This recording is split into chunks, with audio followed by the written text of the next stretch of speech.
Hold on so we get everybody excited. Where's Nate? Where's the Alderman? Scott.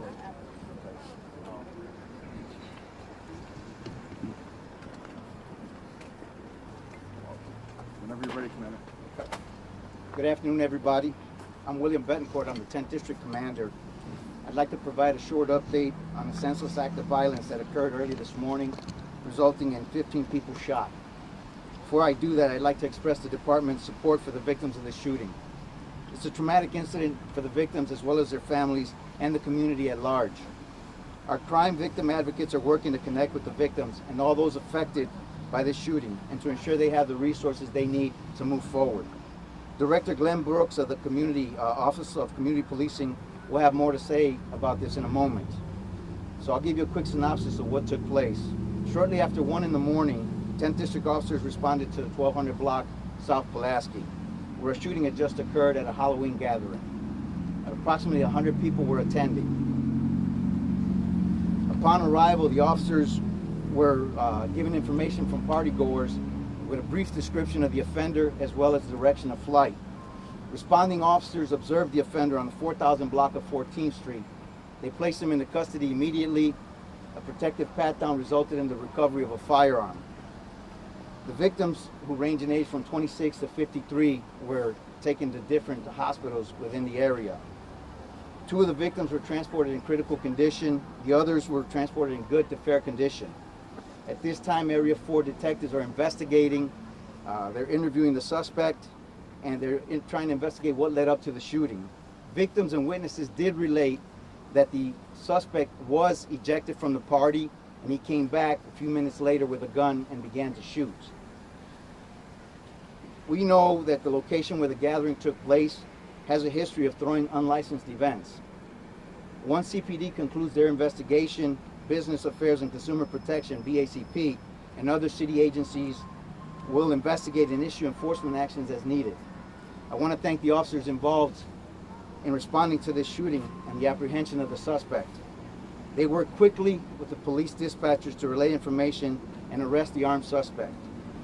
These officers work tirelessly every day, okay?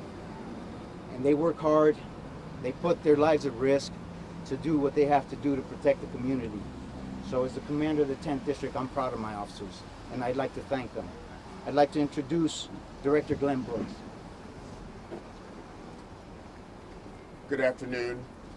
So before we get started, I just want to take a moment and really acknowledge what you see behind us is the whole of not only government, but of community.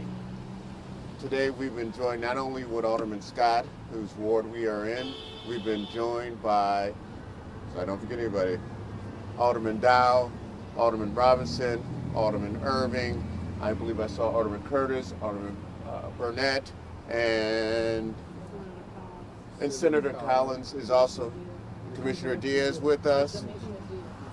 Diaz is here. And I just want to thank them for coming out on a rainy day. I'm sorry that they had to come for such a tragic incident. The commander talked about holding the offender accountable, but it's really important that we also deal with the trauma that has affected not only the victims, but their families in this community. As a part of that, we are going to open up an emergency assistance center. We have begun to do this after mass incidents. That will be opening on Tuesday, the 31st. It will be open from 12 to 7 p.m. right here at the Wyman, which is located at 1241 South Pulaski. And that is for anyone who's been affected by gun violence. Whether it was this incident that triggered was a trigger for you or your family member, on Tuesday, it's a point that you can get help for yourselves and your family. This is important. We can hold people accountable, but we have to heal as a community if we're going to stop this cycle of violence. And again, that'll be open Tuesday from 12 p.m. to 7 p.m. That not only will be have CPD victim services there, but we will have community partners from Lawndale Christian to UCAN to some of our hospital partners and our other community-based partners. So thank you very much. I would like to turn it over to BACP First Deputy Commissioner Ivan Capafelli. Thank you, everyone. Good afternoon, everyone, and thank you for being here. My name is Ivan Capafelli, and I'm the First Deputy Commissioner for the Department of Business Affairs and Consumer Protection, also known as BACP. Chicago's businesses are pillars of our communities. They're also crucial partners for the Chicago Police and various city departments. BACP works with community partners and city agencies to address important issues related to the safety of all Chicagoans. To do so, BACP is charged with preserving quality of life in our communities by ensuring that businesses comply with Chicago's municipal code. To do so, we work closely with city departments, other persons, and community partners to be informed on illegal businesses activities occurring in our communities. One tool we have to address public safety is a coordinated multi-agency task force in collaboration with the Chicago Police Department and the Chicago Department of Buildings to prevent and follow up on egregious and dangerous violations. After the Chicago Police Department concludes its investigation and gives clearance, BACP and our partners will investigate. If violations are found, we do not hesitate to issue various types of enforcement actions. We simply cannot let bad operators put the well-being of Chicagoans at risk. I want to thank the city departments we work closely with, especially the Chicago Police Department, commanders and officers. They are allies to our enforcement operations. Thank you again for everyone for coming here today. I'd like to pass it over to Alderman Scott. Hello, I'm Alderman Scott of the 24th Ward, and this senseless incident happened in my community. I don't know whether to scream or to cry. We shouldn't be out here on a Sunday because 15 victims lay in the hospital because they were shot, because someone couldn't get back into a party. When does this end, community? When does the fight stop fighting one another? I appreciate my community for being out here. I appreciate all of the elected officials. But I want you to know, community, I want you to know if you're looking and you are the bad guy, this has to stop. At what point does it stop? At what point does a parent, a grandmother, or a father get tired of burying their children? You know, we were lucky because no one was actually killed, but people were shot today. No one wants, I want to call my community out for good, not for an incident like this. And standing behind me is my community, and I appreciate the support. Again, my heart goes out to the families. It goes out to the victims that was here last night. There's trauma behind all of this, and that's something that we shouldn't normalize. And this is becoming normal in our community. This is senseless, and it needs to stop. I appreciate you all for being out here. Thank you guys for standing behind me. Thank you for the support. And I will now introduce Pastor Brooks of Harmony Church.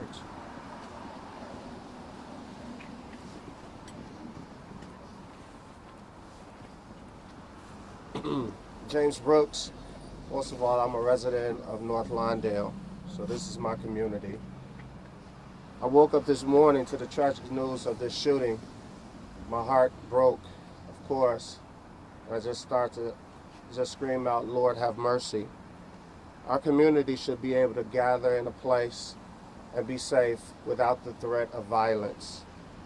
As the pastor of Harmony Community Church and as the CEO of Lawndale Christian Health Center, sometimes I ask the question or get asked the question, hey, what is health? Well, health is holistic.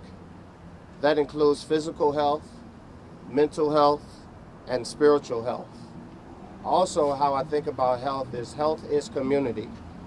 That means if one is not well, then our community is not well. And right now, due to this tragic event, we're not well right now. We're struggling, and we need to come together like never before.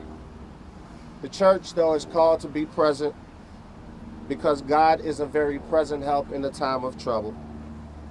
And we must continue to offer resources to our residents and our beloved community, especially those who have experienced tremendous trauma. We also will offer prayer. I believe that prayer still works. Prayer still matters. We can call upon the name of the Lord. So we will gather just in a little while at 4 o'clock and have a prayer gathering for the healing of the victims. For scripture proclaims, when the foundation have been shaken, what will the righteous do? We will come together. And finally, I said, like I started, this is my community. And North Lawndale, let the narrative be known that we are a strong community. We are a vibrant community. We come together. Look at all of these folks behind me. This shows that we care about one another. Black Men United, Stone Temple, our elected officials, St. Agatha, and so on, and our 10th District Police. We are a strong community. We are a vibrant community. Let that be known. Thank you. There are a few questions.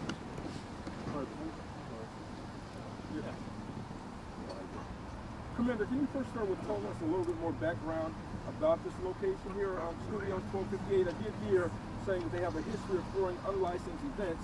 It's the same thing we heard maybe a week or two ago when we did a story at River North about a location that had been that had seen the same thing. What do we know about this place?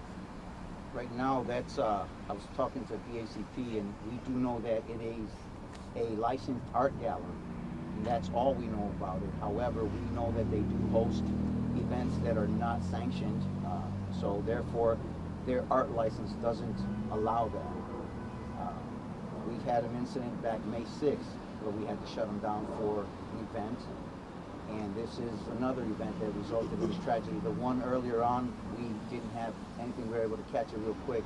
This one was all done by word of mouth, so we were not aware. We were caught off guard. And in terms of the suspect, did he re-enter the building, or were all of the shots fired from the outside? That is still under investigation, so I would defer that with no comments. Any other questions? Yes. I know you said there was a May 6th incident, and I bet you touched on it already, but was there enforcement taken over whatever that incident was? Yes, BACP did come out and we were able to shut it down.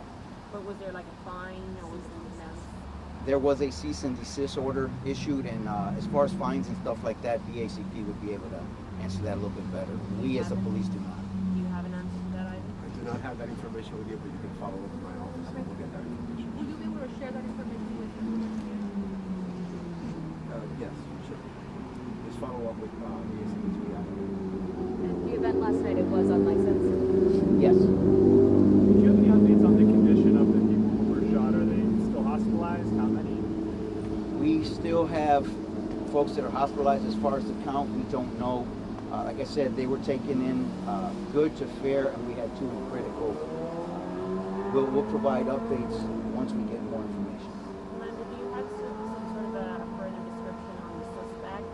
Does he know the police? Like, is there any background there you can share? At that point, it's under investigation. All I can tell you is that he is in custody. Do you know if there's an age? Like I said, I won't provide that Fourth Amendment rights. He is in custody. And there's only believed to be one shooter, correct? Or multiple? Or At this point, yes. Finally, Alderman Scott, can we address you one more time? I believe when we met in July, that was your first mass shooting, if I'm not mistaken, here in Lawndale. I believe there were 8 people shot. A woman died in that. Speaking specifically to the residents here on the west side in Lawndale, to hear that this is a business that's had issues before. I see several city council members here and state lawmakers. What are we doing from a proactive measure to make sure that this doesn't happen, not in just this community, but in other communities? So this will come with probably with working with BACP and also working with buildings to find out which of these buildings are actually licensed. That's the only thing that we can do right now, is to work with BACP to find out which buildings are actual licensed buildings to hold several events in. Because that's not something, typically if I'm riding down the street, I'm not going to say, I don't know, hey, this is a licensed business. Because most times the shutters are always down at that business. So you don't know unless they illegally open up and then they're open for business. The beauty of this part, you know, it's no beauty to this, but it was an officer outside because they were dispersing, I'm assuming, and that's how we were able to catch, not we, but that's how the cops were able to catch the offender. Last question. Director Brooks, can you tell me more about what support people can get from the emergency center here? And Alderman Scott, if you want to add any notes on what the government's going to do for the people who were affected here, what kind of material support is going to get?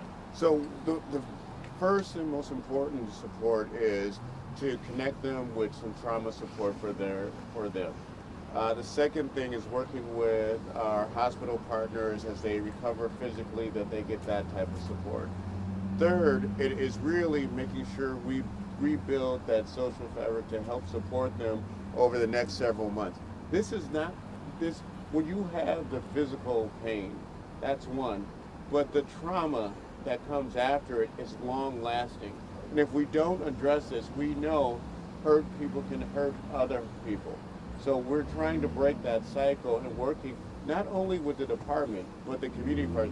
You cannot shortchange the fact that the community has come out here today and will come out again to support and rebuild so we stop this cycle of violence. Thanks very much, guys. Thanks for coming. Thank you.